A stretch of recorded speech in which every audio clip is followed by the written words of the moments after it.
In this video, I'm going to show you how to do a mixed media drawing like this in just 30 minutes in the field using a limited range of art equipment.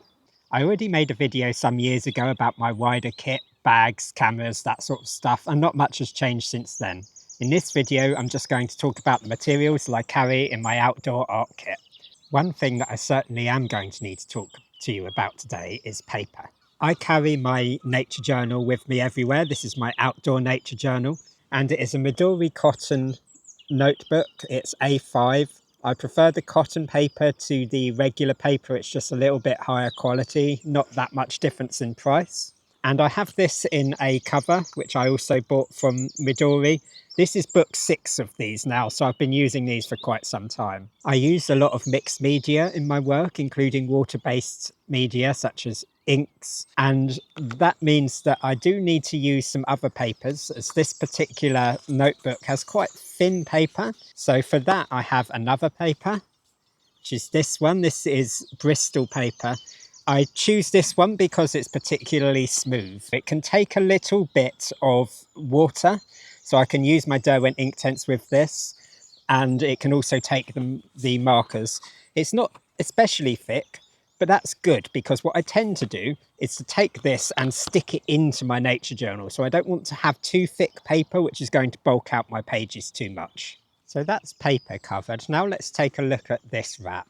This is a Derwent pencil wrap. It's one that they've actually stopped making. They stopped making it about a year ago, I think, and they've now brought out a different one.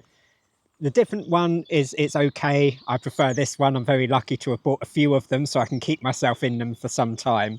On my one, the strap is broken, so I'm using these clips to hold it shut. I always have a couple of these clips with me, very useful in windy conditions to keep your paper held down. I will put a link to all of these materials in the description so you can find them all very easily. Very often when I go out nature journaling, I have just my pencil and my nature journal and nothing else.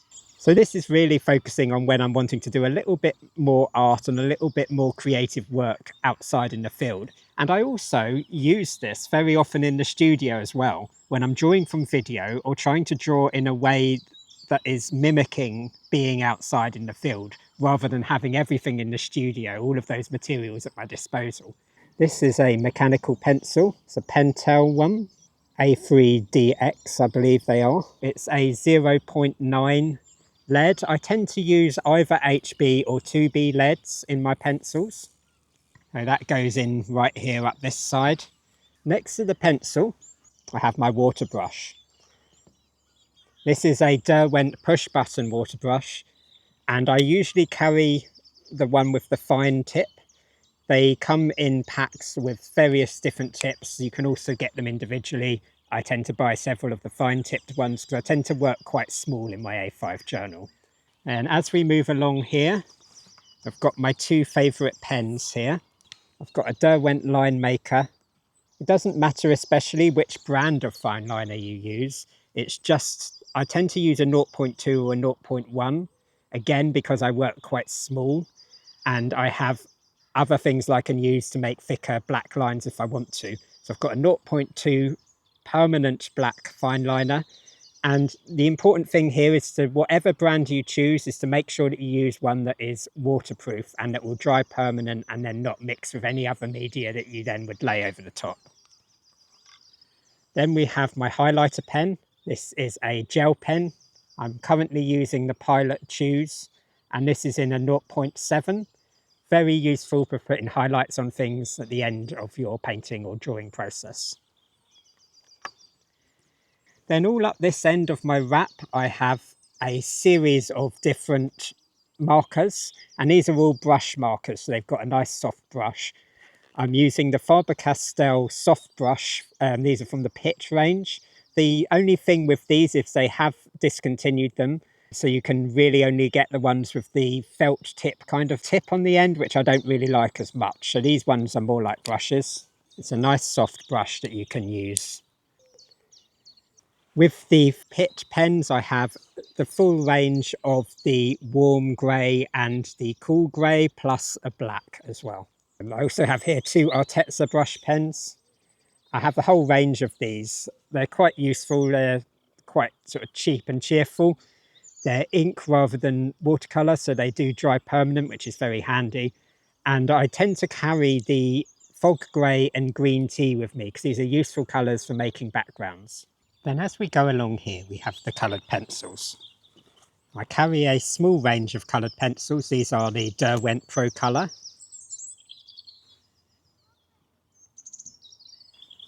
And then finally up this far end of the wrap, we have the Derwent Inktense pencils. These are the ones that I use the water brush with. I hope you can see here that you can get a really interesting different range of lines and textures from just this little art kit. That's why I carry all these different mediums. Now you'll notice that there's two things that you may think I need and I'm not carrying with me. One of them being a pencil sharpener. I don't tend to need this. I carry the mechanical pencil which doesn't need sharpening, and also with my coloured pencils and Derwent Inktense, I tend to sharpen them before coming out each time. If I'm going on a longer trip, I will of course carry a pencil sharpener to make sure that I can keep them topped up. The second thing I don't carry with me at all is an eraser or a rubber. And the reason for this, I have gone into many times in my teaching at the Nature Journaling Circle and on here, is that I would like to always be in the moment and continually engaging with what's around me. I find that carrying an eraser takes you a little bit into the mindset of, I need to be doing art and I need to make it perfect, so I need to take this away and rub it out and improve it and do it again. And I don't want that to happen when I'm outside. So I never actually carry an eraser with me in order to keep things spontaneous, to make mistakes and be okay with that, and just improve my mindset when in the field. So now I've shown you what's in here, let's get out and actually use it. And I'll show you how I lay these materials down when I'm out in the field and at home in the studio. I'm going to work on this scene right in front of me here. To begin with, I'm just going to draw myself out a little box and then sketch everything out quite quickly in graphite. Now sometimes I like to draw with the fine liner next and do a really quick, fun, loose sketch in fine liner, particularly focusing on the things in the foreground. And I'm not ashamed to write on my drawing all the things I notice, particularly species. This is coming from a nature journaling background. Sometimes I don't put the fine liner lines on and will go straight in with my markers. This time I decided to put the fine liners in so that I've got a clear distinction between the background where there are no fine liner marks and the foreground where there are fine liner marks. But I'm using my markers, both the warm grey and the cold grey, and now my Arteza markers, to put in some gentle shading. The idea here is that I'm gradually building up a sketch that I can stop at any time. Now the Derwent Inktense layers are going on, and I'm just shading those pencils straight on. I know these colours pretty well, so getting to know your colours is very important. Once I've got all of those colours down, I'm going to layer on with my water brush. It really doesn't matter if you don't get all of the colours in one layer. I'm going to go back in and add some more colours. And because I'm in the sunshine here, my painting is drying very quickly, allowing me to do this, build up layer by layer by layer. I usually want to put the sky in last, and build up contrast in the foreground as time goes on. The final thing to do is to really add the detail using my coloured pencils. I'll do several layers of coloured pencils, building up contrast as I go. My favourite colours for building up this final layer of contrast are burnt umber, racing green and ivory black. These colours are used to build in the darkest shadows, and the higher the contrast in the drawing, the more it will come to life. Remember that I've been teaching these techniques for years, and if you'd like to find out more and get some of these lessons yourself, head over to www.naturejournalingcircle.com to find more of my teaching. You can sign up for a free nature journaling guide via the newsletter, which is linked in the description below.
Now I'm going to show you how I use these materials when I'm back home in the studio. One thing to bear in mind is that just because I'm back home doesn't mean that I'm going to be changing the techniques that I'm using this wrap for. Now I use these for fast drawings and for work that's not going to take any more than probably about 40 minutes maximum. So I'm always using this kit when I want to produce fast sketches. In this example, I'm going to be drawing from this video of a house sparrow feeding. You can see that I'm sketching here, and I am not going to stop the video at any point. So I want my initial sketch to be really fluid and free, responding to the bird moving just as I would out in the field. If you're interested in a technique for bird sketching, I have a whole video for that here on the channel, so you can go and find that one. Now this time I'm really using the marker pens to build a background for my sketch. I want them to be really contrasting with the colours that I'm going to be putting on for the bird itself.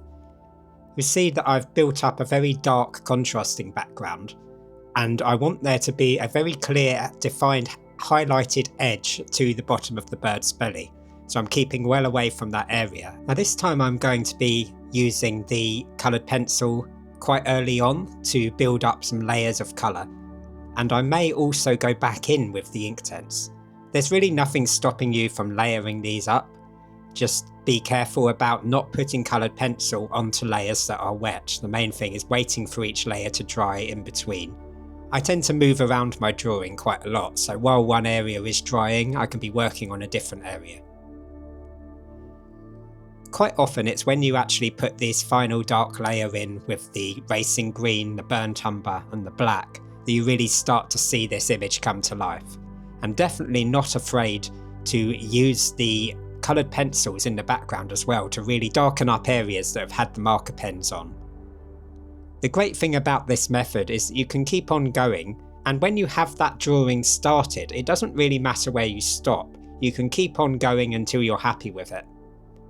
I did stop the video partway through this, so I was able to really focus on the textures of the bird wings from a still.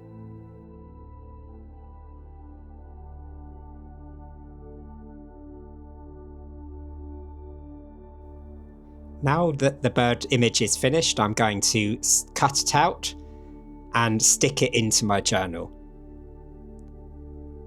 I'll write a few notes and then that will be the end of the process today.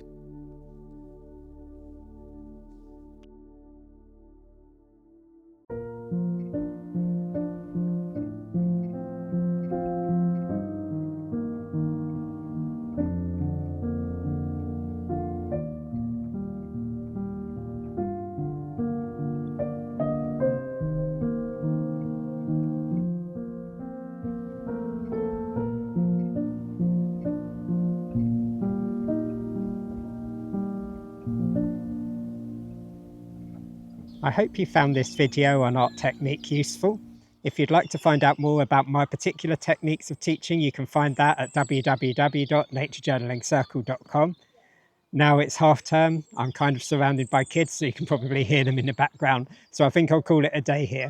Thanks so much for watching. I'll see you next time.